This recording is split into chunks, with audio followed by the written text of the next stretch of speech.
I'd like to call Alex Craver up to the podium. Alex is a direct support professional who works in our rehabilitation program at Achieve.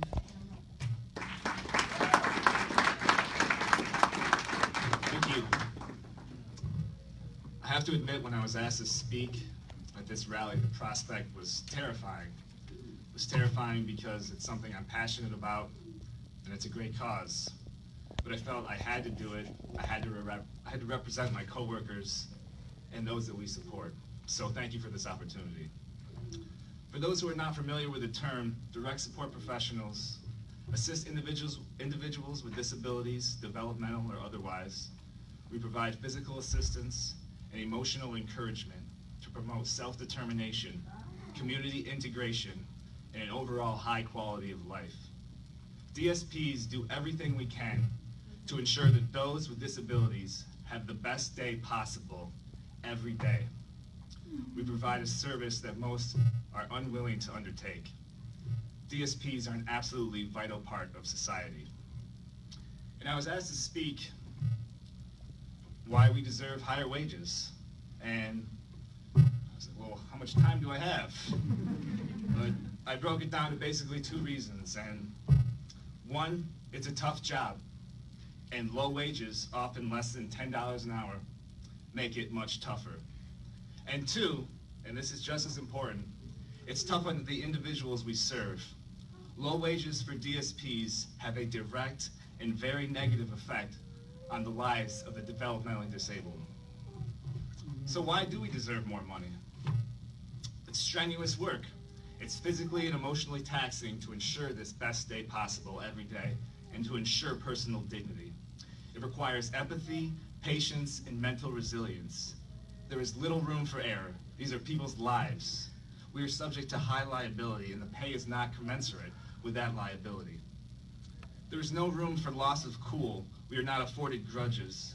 We cannot react erratically or emotionally to a situation. We cannot lose our patience, and we can by no means punish for any action as a form of a resolution. Some of our tangible tasks, we administer medication, first aid, we provide toileting, feeding, clothing, cooking, maintaining safeguards, which is anything from allergies to supervision levels to regulating environmental triggers. We assist with ambulation. We help people who are wheelchair bound, people with cerebral palsy or general difficulty in moving around.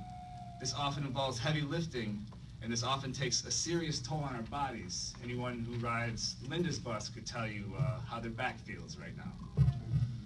We provide transportation to help people live a normal life and provide community access. We wake up early in the morning to work as bus monitors, and we drive large, cumbersome vehicles filled with unpredictable passengers.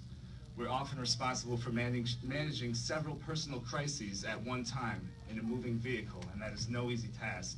The list of the things that we do are endless. But regardless of the capacity that we work in, all DSPs, we facilitate goals based on wants, needs, interests, and these goals must be met every day to support ongoing education and personal productivity and growth. Some of these settings, like where I work at, are rehabilitation. We provide a classroom-like social outlet, an opportunity for skill development. There's assisted living, which, by the way, almost anyone who works in assisted living has to work overnight shifts. And this is a way to help people embrace adulthood and learn domestic skills. There's respite workers who provide a reprieve for families who care for family members with disabilities. There's workshops like Michael worked in, where there's an opportunity to earn a wage. There's community rehabilitation, providing one-on-one community access. And we have to facilitate these goals, and one thing that all DSPs deal with is uncertainty. The uncertainty of whether we'll be subject to or witness of physical aggression. We may have to intervene. We're vulnerable to injury. And while this physical crisis prevention intervention is frequent, emotional crisis management is daily. We deal with rapid fluctuations of mood and demeanor, and we have to support and redirect to the best of our abilities, often when it seems hopeless. And because of our low wages and this high turnover, we often deal with inadequate and sudden changes in staffing. We have to improvise, rely on our instincts, and make quick but important decisions which involve the well-being of others. I asked my coworker Teresa what she thinks the hardest part of her job is, and she hit the nail right on the head. She said, it's multitasking for everyone's specific needs all at the same time, and trying at the same time to stay positive in very difficult and serious situations. Not only this, but people's needs change almost daily, and no one can be overlooked. This is difficult, especially in a group setting. It requires constant vigilance and mental organization, as well as a great deal of knowledge of our individuals. We have to be teachers, referees, politicians, and caregivers all at the same time for everyone. And many wear all of these hats 40 hours a week, but rely on overtime or another job to support themselves. Many go from a day hab to a community hab setting, or an assisted living setting, or vice versa. Many work as cooks, bartenders, musicians, DJs, even comedians. I myself am a rehabilitation specialist at Cutler Pond Day Hab. My room focuses on community integration, where I'm out of the building most of the day, which is great. I love it. I supervise 3 staff, and I'm responsible for 8 amazing and very capable individuals. But at the end of the day, I have to get back, and I have a lot of work to do. I'm responsible for all the documentation, monthly summaries, creating goals and implementing them, scheduling activities, scheduling meetings and attending those, employee evaluations, the list goes on, but generally at the end of the day, I don't have time to do what I need to do. And then, most every Saturday and several days throughout the week, I go and pick up one of 2 individuals, one with autism, one with Down syndrome. And I work in a community rehabilitation setting. We go bowling, we eat pizza, we go to the gym, we go to sporting events. And it's amazing. It is so much fun. I can't tell you how much fun it is. But I do this extra work because I need to make ends meet. And like many DSPs who work 50 to 60 hours a week, I'm very tired. I showed up to a training at our headquarters on Riverside Drive last week, a week early. It wasn't just because I was gung-ho, I got confused.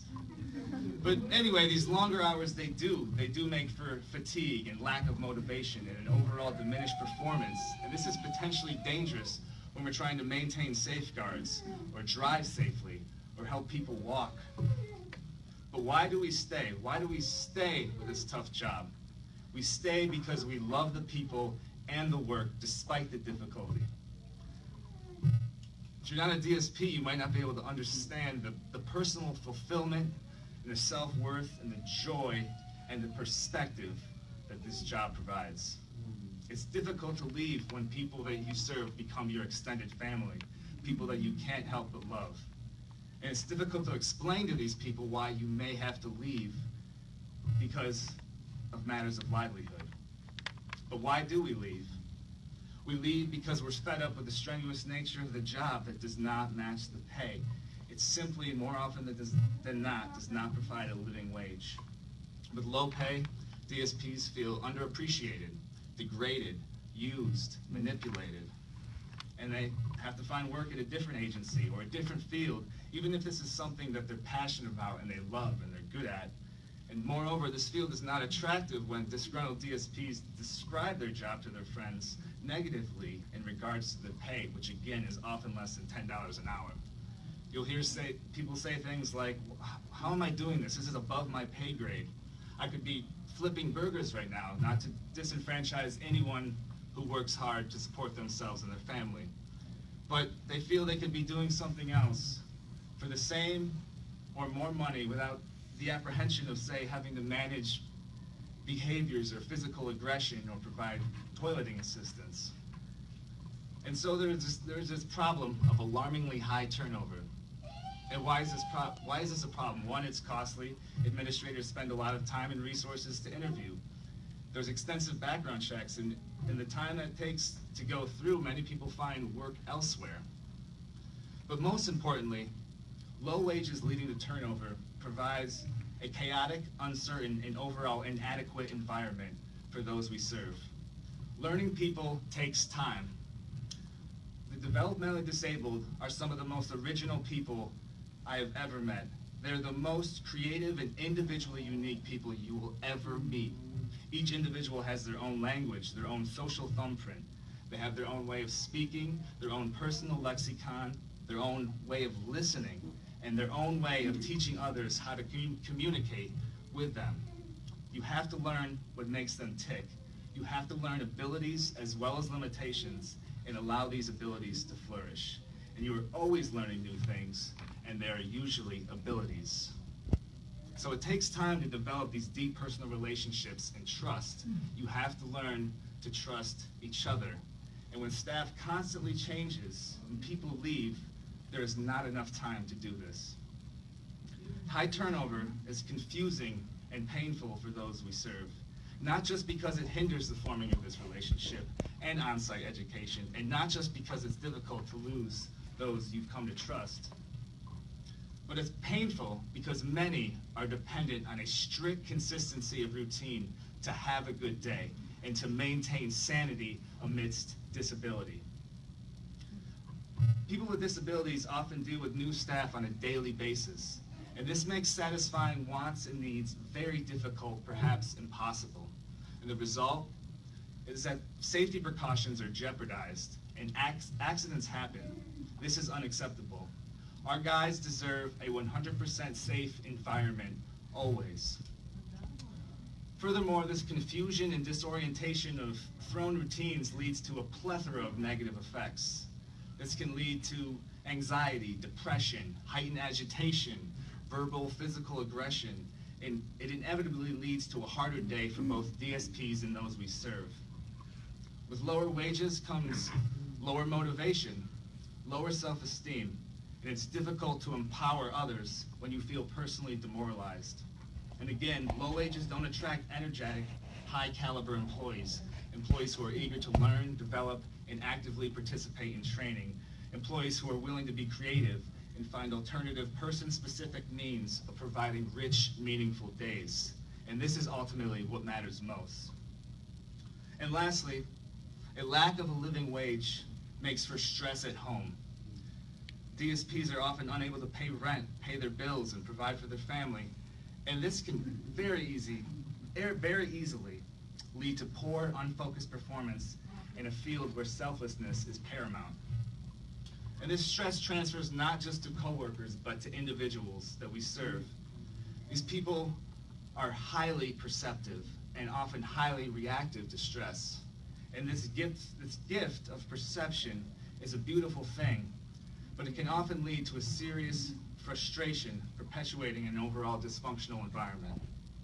So, imagine if we could alleviate some of this stress, even just a tiny bit, by relieving some personal or financial burden of these workers who work so hard. Wouldn't we have more focused, motivated, vibrant employees? Wouldn't we have employees able to foster crucial bonds with our individuals? And if DSPs stayed at locations or positions longer, wouldn't this offer some form of certainty for those who cannot always fully dictate the course of their daily life? And wouldn't higher wages manifest a field attracting passionate, empathetic, and competent employees, perhaps with an education or just a strong willingness to learn? The developmentally disabled deserve an environment which promotes happiness, self-autonomy, and self-worth. And to create this, wages for DSPs need a significant increase. They need to stay well ahead of the minimum wage. There needs to be regular raises, and there needs to be pay commensurate with training, abilities, and responsibilities. Low wages for DSPs is devastating to all parties involved. It's a travesty that DSPs work 40 hours a week and still struggle gravely to support themselves.